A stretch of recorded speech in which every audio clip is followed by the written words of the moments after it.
तो बच्चों, आप सभी का पुनः हमारे चैनल आइडियल देव क्लासेस में स्वागत है। बच्चों, आज हम आपके लिए एडगेट अभ्यास पुस्तिका के अंतर्गत विषय संस्कृत लेके आए जो कक्षा 8वीं के लिए, और इस एडगेट अभ्यास पुस्तिका को मध्य प्रदेश राज्य शिक्षा केंद्र भोपाल द्वारा वर्ष 2023-24 के लिए बनाया गया है। और आज हम इस वीडियो के माध्यम से आपको किस पाठ का अध्ययन कराएंगे? अष्टह पाठ यानी पाठ 8 का अध्ययन कराएंगे। यक्ष प्रश्नः, और यक्ष के क्या प्रश्न हैं उससे संबंधित पाठ है। इसके प्रश्नों के उत्तर बताएंगे और इन प्रश्नों के उत्तर बहुत आसान तरीके से आपको यहाँ समझाएंगे और आपके समझ आएंगे, और ये आपकी पेपर के दृष्टिकोण से बहुत ही महत्वपूर्ण प्रश्न है। चलिए देखते हैं। अष्टमः पाठः यक्ष प्रश्नः। इससे संबंधित कुछ यहाँ पे टिप्पणी दी हुई है, इसे पढ़ लेते हैं। क्या दिया है? धर्म ग्रंथ मानव को अलौकिक दृष्टि प्रदान करते हैं। जो धर्म ग्रंथ होते हैं मानव को क्या करते हैं? अलौकिक दृष्टि प्रदान करते हैं। जीवन के विविध क्षेत्रों में निर्णय लेने की शक्ति को प्रदान करते हैं। महाभारत को भारतीय संस्कृति का इतिहास ग्रंथ कहा जाता है। इसमें 1,00,000 श्लोक होने के कारण इसे सत्यशास्त्री संहिता कहा जाता है। महाभारत को विश्व का सबसे बड़ा काव्य ग्रंथ होने का गौरव भी प्राप्त है। महाभारत को पंचवेद भी कहा जाता है। धर्म, अर्थ, काम और मोक्ष से संबंधित जीवन के समस्त पक्षों का यहाँ उल्लेख किया गया है। कहा भी गया है, धर्म चार्थे च कामे च मोक्षे च भरतस्य यदि हासित तदंत्र यनेन हासित न तत्कौचित। अर्थात पुरुषार्थ चतुष्ट से संबंधित जो महाभारत में उपलब्ध है वह सभी ग्रंथों में उपलब्ध हो जाएगा, किंतु जो यहाँ नहीं कहा गया हो वह कहीं भी नहीं है। इसलिए यह ग्रंथ भारतीय संस्कृति का इतिहास है। जहाँ राष्ट्र के प्रति समर्पित भीष्म पितामह का आदर्श व्यक्तित्व है, वही सत्ता के लिए छल करने वाले दुर्योधन का भी उल्लेख है। इस ग्रंथ में 18 पर्व मीन्स होता है खंड है। प्रस्तुत पाठ में हम वन पर्व से उद्धत युधिष्ठिर यक्ष प्रश्न संवाद का अध्ययन करेंगे, जो साक्षात विधा का ज्ञान पाने में सहायक होगा। तो चलिए इससे संबंधित प्रश्नों को देखते हैं। इन प्रश्नों को हल करने से पहले आप पाठ का अध्ययन कर लीजिए, पाठ को समझ लीजिए, उसके बाद इन प्रश्नों के उत्तर दीजिए। प्रश्न नंबर 1 क्या कह रहा है? पांडवानां कथा वर्णिता अस्ति, यानी जो पांडवों की कथा का वर्णन कहाँ पे है? तो आपका सही आंसर आ जाएगा ब नंबर, महाभारते। काय में है? महाभारत में। नेक्स्ट प्रश्न, प्रश्न नंबर 2, ज्येष्ठ पांडव अस्ति, ज्येष्ठ पांडव यानी बड़ा पांडव कौन है? तो आपका सही यहाँ पे 4 ऑप्शन है, अर्जुन, भीम, नकुल, युधिष्ठिर। तो आपका सही आंसर आ जाएगा स नंबर, युधिष्ठिर। तो इसके बाद प्रश्न नंबर 1 और 2 कंप्लीट हुई। इसके बाद आपको नेक्स्ट प्रश्न देखना, प्रश्न नंबर 3। ये है एक पदिन उत्तरम लिखत, आपको एक पद में उत्तर लिखना है। क्या कह रहा है प्रश्न नंबर 3? महाभारते पांडवानां वनवासा कालः कुत्र वर्णितम अस्ति। महाभारत में पांडवों का वनवास कहाँ वर्णित है? तो आप इसका सही आंसर क्या होगा? इसका सही आंसर वन पर्वणि।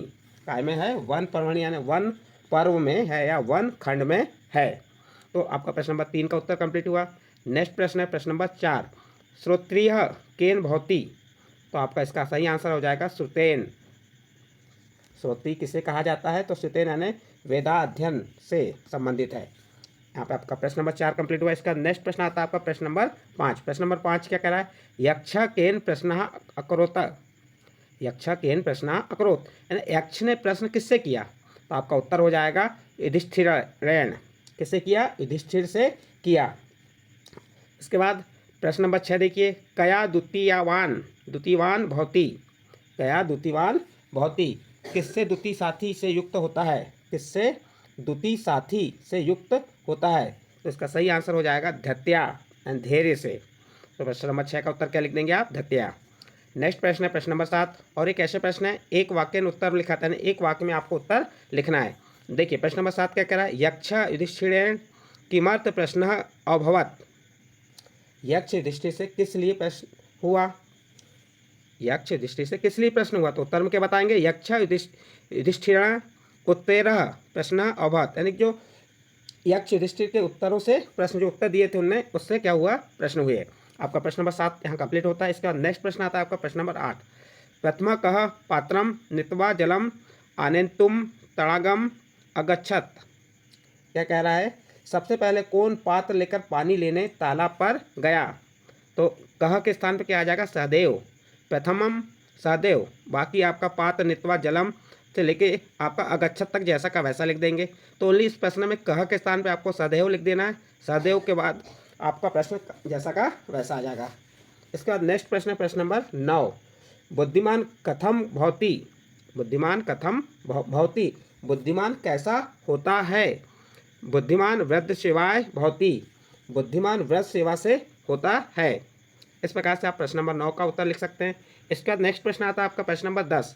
प्रश्न नंबर 10 क्या कह रहा है, युधिष्ठिरः प्रथमं कस्य जीवनम यक्ष अयाचत। क्या कह रहा है इसमें कि युधिष्ठिर ने सबसे पहले किसका जीवन यक्ष से मांगा। तो उत्तर बता देंगे, युधिष्ठिरः प्रथमं नकुलस्य जीवनम यक्ष या अयाचत। यानी सबसे पहले किसका जीवन मांगा, युधिष्ठिर ने सबसे पहले नकुल का जीवन यक्ष से मांगा। इस प्रकार बच्चों आपका प्रश्न नंबर 10 कंप्लीट होता है। और इसके बाद नेक्स्ट प्रश्न आता है आपका दीर्घोत्तरम लिखत, यानी दीर्घोत्तरी प्रश्न है। थोड़े प्रश्न ही बड़े रहेंगे, ये प्रश्न इनके उत्तर कैसे रहेंगे, बड़े रहेंगे। तो प्रश्न नंबर 11 देखते हैं। महाभारतस्य युधिष्ठिर यक्ष संवाद 100 शब्देषु लिखत, यानी जो महाभारत में युधिष्ठिर और यक्ष के बीच जो संवाद हुए, बातें हुई, उसका जो अपने शब्दों में उसे लिखना है। तो देखिए हमने यहाँ पे उत्तर बताया है। महाभारतस्य यक्ष प्रश्न अत्यंत प्रसिद्धा सन्ति, एक विशालकाय यक्ष आगच्छत तेनोक्त यत् प्रश्नोत्तर विना यति तोयम जलम गृह्णामि तहि तौमपि एवमेव निष्प्राणतां प्राप्स्यति। अनन्तरं यक्ष प्रश्नान् अकरोत्, युधिष्ठिरम् उत्तरेण सन्तुष्टः अनुचेष्ट जीवनदाने सहैव जलम अपि अददात्। तो इस प्रकार से आप प्रश्न नंबर 11 के उत्तर को लिख सकते हैं। इसके बाद नेक्स्ट प्रश्न आता है आपका प्रश्न नंबर 12।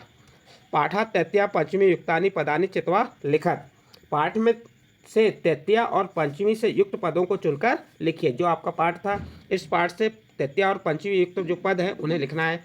जैसे यथा केन सुतेन भूमे, तो हमने आपको बता दी तपसा, धैत्या, वृद्ध सेवाय, निष्पक्षतया, धर्मनिष्ठया, सवात, वायोः, त्रणात्, चितात्, वातात्, वंदते च आदि। तो ये क्या हो गए, प्रश्न नंबर 12 के उत्तर हो गए तृतीया और पंचमी युक्त वाले पद हो गए। इस प्रकार आपका इस प्रश्न के साथ ये जो पाठ था, कौन सा पाठ था, अष्टः पाठ यक्ष प्रश्न समाप्त होता है। बच्चों जो आपको इस पाठ के जो प्रश्न उत्तर समझा है, ये प्रश्न उत्तर यदि आपके समझ आए हों तो आप हमारे चैनल आइडियल देव क्लासेस को सब्सक्राइब कीजिए, लाइक कीजिए एवं अन्य ग्रुप में शेयर जरूर कीजिए।